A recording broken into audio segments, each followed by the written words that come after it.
tropical weather tonight. It is busy and it just continues to get busier. We have a couple of name systems. We have an invest here, and we have a tropical wave that's come off the coast of Africa. Major Hurricane Fiona, Gaston, new tropical storm formed at 5 o'clock. Invest 98, which more than likely will become our next named storm. Here's a look at Fiona moving through the Turks and Caicos now, starting to pull away slowly, eventually toward Bermuda. It looks like a track is just to the west of Bermuda on Friday morning before sunrise, and then up around Nova Scotia with potentially a landfall, likely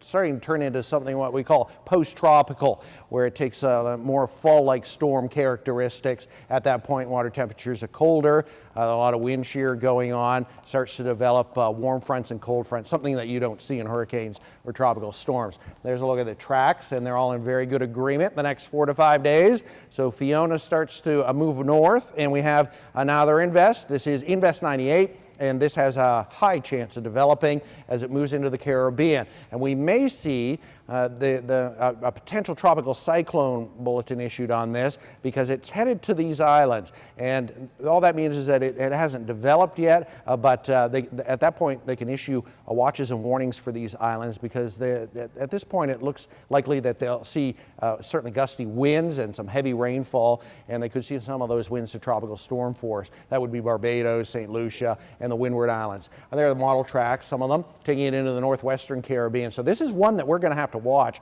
The models bring it in on Monday or early Tuesday. A lot of them bring it into the western tip of Cuba. Now these will fluctuate the next 5 to 6 days, but it's definitely one that we'll have to keep an eye on. Gaston is our new tropical storm. This is moving into the North Atlantic. No issues for us, no issues for any land areas. That's the Azores over there. It looks like it stays far enough west that it doesn't have an impact there either.